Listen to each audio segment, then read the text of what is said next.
Kia ora tātou te whānau, ko Te Awhina kauaiwani kau tōku ingoa. Ai tēnei matariki e ake e tautoko anau i te aroha o ngā whānau. Mōku rereke katoa te matariki i tēnei tau. I te mauiwi taku koraua, me ngari nā te aroha o tōku matua keke, ko pā te ora ki aia i nānei. So, ko tai ki te wā, i tēnei wā, ki te tuku aroha, kei konei tonu ia i tēnei matariki. And me aua tūmomo mahi katoa, mōku teina, ko taku tungane a Maharanui, e eke ana ia, ki ngā taumata tike i roto i te ao, me ki whakari, mō taku teina, e tipu ana ia i roto i te aroha, i roto i tāna oranga hou, hei māma.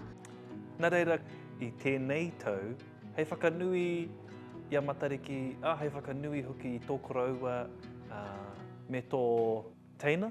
Ka aha koutou, hei tohu ia matariki i tēnei tau. Me pono aku kōrero ko te kai.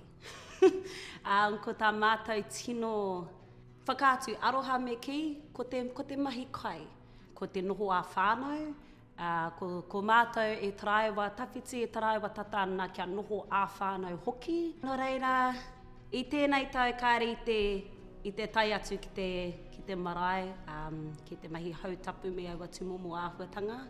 Ka noho noi hoki tā mātou papakainga, ki te tahoa mātou karaua, ankara, aunties, mea mātou, whanaunga katoa i roto i te whānau hoki.